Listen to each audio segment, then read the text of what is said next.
my name is Daniela Diaz. I am the creator of the film opening Taking Off. The idea for this film actually came up after weeks and weeks of frustration. First, I wanted to create something related to the topic of immigration due to the fact that I'm Hispanic and I feel very drawn to it. And when I say immigration, I am referring to the illegal immigration. Now, how I went from wanting to create an immigration film to a pilot film is not that complicated. When I think about immigration, the first thing that comes to mind is children. In all of these issues, children are the one that are the most affected by the situation. The children that come to the United States illegally have difficulties adapting to the environment just like any child. And for them, it's harder to pursue dreams, education, and even though they come to the United States looking for a better life, sometimes that is very hard because they don't have the same opportunities that every American has. And there are cases where they have to work at a young age to maintain themselves and help their families. And this is where I make the connection to the film Taking Off. My main character is a young adult who wants to pursue his dreams, but he does not have the same opportunities that many people have. My main character's name is Julio, and I chose his name because, like I mentioned in my blog, that is my father's name, and he's a pilot. And that's the reason why I had access to the airplanes, the hangars. I was, per se, in the backstage of the airport, which was awesome. I've never been involved in the process of the preparation of a plane. And when I say preparation of a plane, I mean almost everything. They let Cesar, who was interpreting Julio, fuel the plane. And it was great because of that. I think it's a one-in-a-lifetime experience. How many people can say that they fueled a plane? Now, I want to touch back a little bit to the dreams and ambitions theme of the movie, which is the most important part because that is what the movie is about. And what I wanted to portray was a motivational person, someone that does not give up, and that is an example of the main character of Julio, that even though he's been through a rough situation, a rough childhood with his parents, he's a person that perseveres, that does not give up. And I think this is important because many people go through this every day. I know an enormous amount of people that have dreams, and I am one of them. And sometimes it seems impossible to achieve that dream. It can be because an economic situation, it can be because of a disability. But what I want to portray with this character is that nothing is impossible. That it doesn't matter where you come from. It doesn't matter if you have money. It doesn't matter if you have disabilities. What matters is how much effort do you put to your dreams, towards your dreams. And like I said, this relates a lot into today's society. How I said at the beginning with immigration, these children that come to the United States come because they want to pursue their dreams, and they have hopes. They have hopes that here they will have a better education, here they will have a better life, that they would one day become that amazing doctor, that lawyer, actress, whatever their dreams are. And the topic of dreams is something that I think will never run away. It will never stop because everybody has a dream or passion. And the topic of family abuse is something that goes on every day in every country, and many children cannot escape from it. In this case, Julio was able to escape from it because he just exploded. He didn't want that to be his life anymore. He didn't want to be incarcerated. He felt chained to his old life.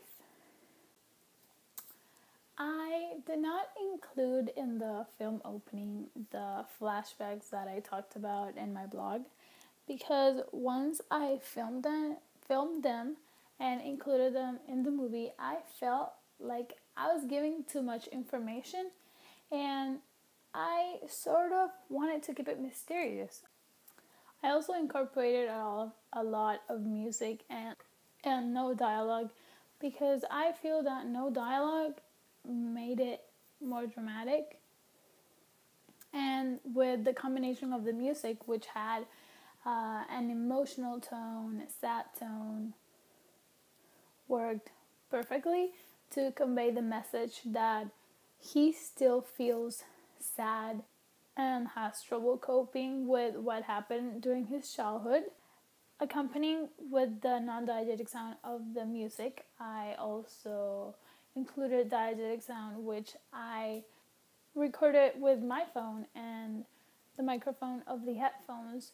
While I was filming, I placed the phone on top of the wing of the plane to film the sound of the plane, of the turbines. Also, when I was in the pilot cabin, my father had the plane turned on and we could hear what the control tower was talking to all the other planes that were coming in and out. So I also filmed that and placed it in the film. I also want to talk a little bit about mise en scène. For the main character's outfit, I'm familiar with what the hangars workers use. So I had an idea and I chose the cargo shorts and just a regular t-shirt. When I was filming, I did have some complications with the light. For example, to film the first shots, I filmed it in a dark room, but there will still come light into the blinds. It wasn't like I wanted it, so I put a blanket on top of the blinds to cover the areas where the light was coming in, and that worked perfectly because I was able to move it around and tweak it so light would come where I wanted it to come in from. And so that was good because I could manipulate it a little bit to make the scene perfect. I edited the video in iMovie. Also created a logo to represent my company, my production company, which is DDS Films. I use a free application from the App Store called Logoscopic, and I also had to buy a tripod because first day of filming, my hand was shaking a lot and all the shots that I took were not like I wanted them to be. So I went the next day, bought a tripod, and made my life so much easier. I got the music from this very useful website called bandsound.com. At the beginning, I was frustrated because I could not find a song that suited my film. But after going on to many websites, this had 2 songs that I really liked, and those are the ones that I incorporated into my film.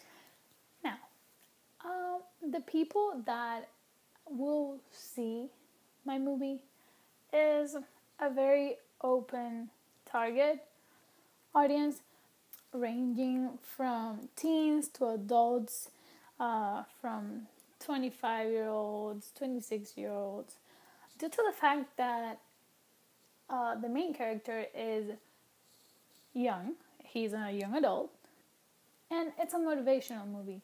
I would like that a lot of teenagers see this movie, so it can help them. It can give them an idea. It can give them hope. And for the older audience as well. This is a drama. It's a motivational movie. It's a movie that, no matter the age, a lot of people can relate to it. Since my target audience is a young audience, the distributions will be mainly through social media like Instagram, Facebook, Twitter. Also, create a trailer and put it in television commercials to target the older audience. Not the main target audience, but the older audience, like around 30, 40s. I also think that it will be a great idea to launch the movie once it comes out into Netflix, Hulu, and this being because streaming services are very prominent in today's society. Almost everybody has a Netflix account, and there it's an easy way to get to everybody, to the whole family. When I first started creating this project, I was very nervous.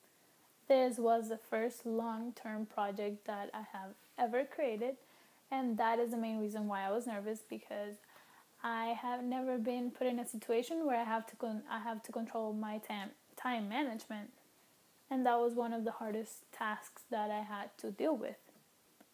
As weeks passed by, I started reading articles to help me with my time management tips, and that really helped a lot. By the end of the second and third week, I was more comfortable, more confident, and organized. But like I said, with time, I learned a lot. I also improved my skills in a way that, like I said in the beginning, I was having trouble with the shaky hand because my camera was too heavy. So I went to buy a tripod, and I have got to say that it was a great purchase. I also had trouble editing at the beginning because I do not own a Mac or an Apple computer. I only have an iPad, and I really like the software that iMovie has for editing because I think it is simple, it has quality, and it's something nice for beginners like me to use. So I use the iPad, and I was having trouble because the iPad does not have the same features as the computer, where you can change the font, where the audio, you can incorporate more than one audio. But at the end, I was able to, my friend let me borrow her computer, so I finished all the details that I had to fix with the computer, and it was great. So all I can really say is that it was an amazing experience, and I already knew a lot of technique, a lot of information, but having a hands-on project for a long time really helped me to learn much more. The time has come, and this is the end of my presentation, and thank you very much for listening.